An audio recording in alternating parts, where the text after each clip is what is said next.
The UK is breaking the anonymous internet, and if you think this only impacts those of you watching from the UK, well, you need to pay attention because this is a global pattern that we need to talk about. And yes, this is right after I talked about the global attacks on encryption.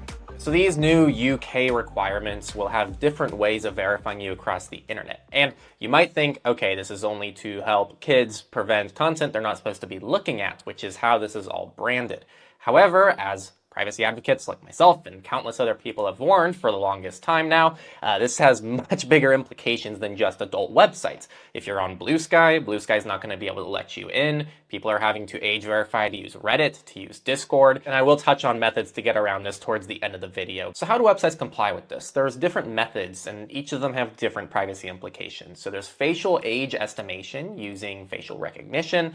You can use open banking, digital identity services, credit card age checks, email-based age estimation, mobile network operator age checks, and photo ID matching. Of these, by far my least favorite that impacts a lot of you out there is when you actually have to physically upload your ID cards, and this is what I've seen to be some of the most common. What's wrong with this is it requires you to hand over a lot more information that is necessary to just say, I am 18. If you go to a bar and you walk in, when you hand them an ID, they normally just check to see what the date of birth is. They're not looking what your home address is. They're not asking you for your height. They're not asking you for anything else about your life. And as we see why this can be concerning is lots of these websites don't actually properly store and handle that data. We just saw the safety dating app that's supposed to keep people safe leak everybody's IDs. And now it's all over the internet, and it's all because they required KYC as well as this age verification. It's not doing a lot to protect kids if we're going to be leaking all of their information to the public anyway. I really want to reiterate that this has much broader implications than privacy, but when it comes to privacy, there are ways to do this in more privacy respecting ways. And we have some people in the comments of our community post who do mention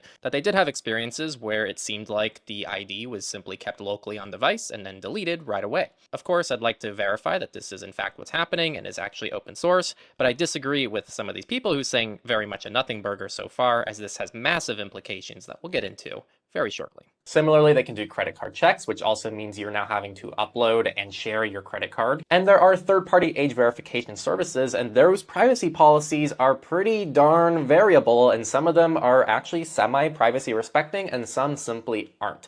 And the problem is that each of these websites is going to try their own thing, and I'm sure people are going to take mostly the laziest option to get this done, which is really bad for you and your privacy as well as just your basic human rights. Now, I'm not really in support of age verification that much, but if you were to ask me, Henry, what is the right way to do this in a privacy respecting way? I'm not saying this is the answer, and it's actually from an unexpected source. You wouldn't think that Google's going to do things properly, but actually this is more of the stuff we need to see. I'm not saying this is exactly what needs to happen, but what this is Google has essentially an open source zero knowledge proof concept. The way this works is that, again, it's open source, it's done on your device, and all it does is it verifies mathematically with cryptography that you are either over or under 18, and then all it reports to websites is that yes, this person is or isn't over 18. There are many other issues with age verifying the internet I'm about to touch on, but if we are going to go this route, this is the stuff we need to see. There should be no one ever uploading their ID to a random website. There should never be a credit card check. They should never need your home address. It should be a very simple yes or no that's verifiably true. So here's why this breaks the anonymous internet and why it really matters. So identity verification requirements pretty much eliminate online anonymous access to all these different websites. So now everything you publish, everything you access, everything you look at is tied to you and your identity. Imagine the next person who takes over, or the current person who's the president or the prime minister of your current country had access to everything that you do and look up, and it's the person that you don't want in power. Is that something you're comfortable with? Because if the answer is no, then this is something you should overall be against. You can't only support policies when they are advantageous when the person you enjoy is running the country or is in power. Here in the US, we have a massive problem with data brokers and how they are selling your information, and you can go on all these people searching websites. This is going to add just one more thing that can actually directly tie you between different accounts, which is going to make that industry much stronger. And I don't need to explain this too much. An anonymous internet does allow better freedom of expression, and it allows people to share their ideas and get access to information that they might not otherwise look up or get access to if they didn't have the privacy and anonymity that comes along with accessing certain websites. Self-censorship is very real, and sadly, it disproportionately affects people that are likely most vulnerable and most need access to this kind of privacy and anonymity, whereas people who are following status quo and never challenge anything won't really feel maybe so many of the effects of this when it comes to self-censorship. But yes, everybody will feel the effects of this, and not just in the UK, but globally. I'm actually really glad that people are talking about this. I really like this coverage that was done on MSN, and it's called The Age-Gated Internet is Here, and it talks about everything I've just covered, but I really like this section. It will happen here. If you're in the US and thinking, what does this have to do with me? Well, consider the UK a glimpse into our inevitable surveillance-mad future. And it talks about states that have already passed rules. And if we go here, you can actually see this has been happening now. And we've been talking about this. This has been on our podcast on surveillance reports.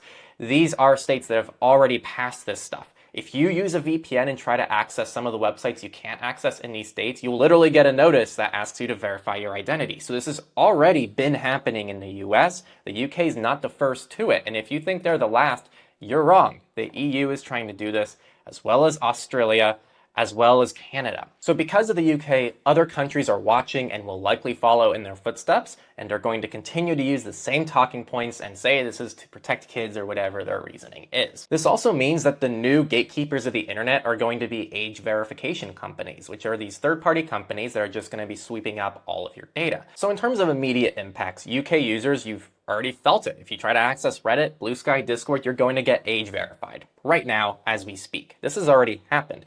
International users, including here in the US. Here in the US, if you're in certain states, you are already victim to this as well. It's already happened. It's also going to happen likely in other US states, as well as other places around the world, unless we can come together and help fight it. We can also expect platforms to evolve and maybe make this a better part of the standardization process of the platforms, which I would argue in some ways isn't good.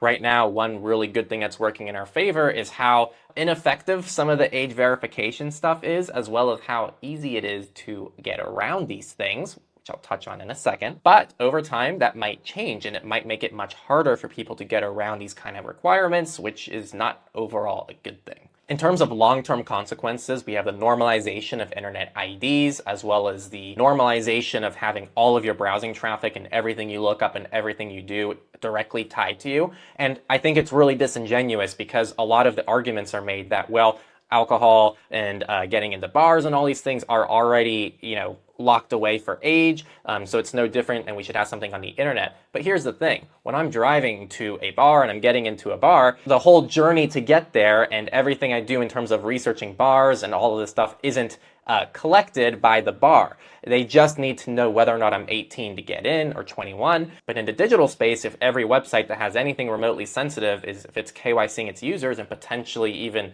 every website down the road is KYCing its users and getting all their information, now everything you do on the internet, which is a huge part of our lives, is being collected and is all tied to you. It is not a good situation. So let's talk about resistance and current workarounds. Perhaps for unrelated reasons, I always like to encourage people to use a VPN, especially a privacy-focused VPN.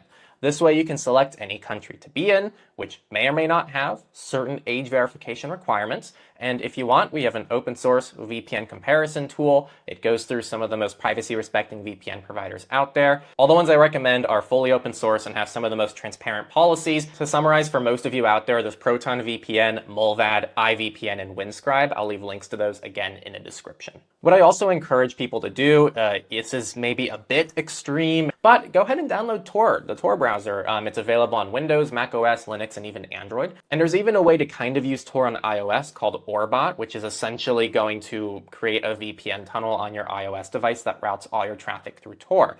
These tools might feel extreme, but I promise you they're very easy to use, and we even have guides. I have a secure Tor guide that you can watch if you want to see how to use Tor a little bit safer. Tor has a feature called bridges that when you're setting it up, it'll ask you, do you want to use a bridge? And what this will do is it'll essentially impersonate Google traffic or Amazon traffic so that it's not even easy to tell that you're using Tor at all. I just covered this in my last video talking about the global war on encryption, but there's also plenty of digital rights organizations that we need to be supporting, whether financially or just just giving them a follow on socials, giving them some engagement, because these are people putting up a fight trying to stop all this age verification from happening in the first place. So these are the people that we need to support. This is all open source and on our website. You can visit it in the description, but I'd also recommend just giving it a look. It doesn't have to be our website, but try to find some privacy resources online. Believe it or not, this fight is a privacy fight, and privacy is the means to the end of pretty much every major human right. If you care about free speech, if you care about clean access to water, if you care about the environment, if you care about protesting, if you care about literally anything, if you lose privacy, you can't fight for those things. So get active. Get access to some privacy tools and see what it's like to use. I promise you, almost all the ones here are super easy and accessible for most of you out there, and they're not that complicated to set up. And once you start digging into these privacy tools, you realize how they're not that extreme, and they're actually really solid services, and they have lots of other life improvements you wouldn't otherwise expect. Remember that this is a broader attack, not just on digital privacy, but everything that privacy enables, which means free speech, which means democracy, which means all these beautiful things that we all believe in. If you like what we're doing here, support Techlore by becoming a Techlorian. I have a private signal group that you can join. You can join that down in a description. And also go check out my last video on the global war on encryption. If you want to see a little bit of more stuff that's going on in the world right now, go check it out. And I'll see you guys next time on Techlore. Thank you for watching, and don't forget to get active.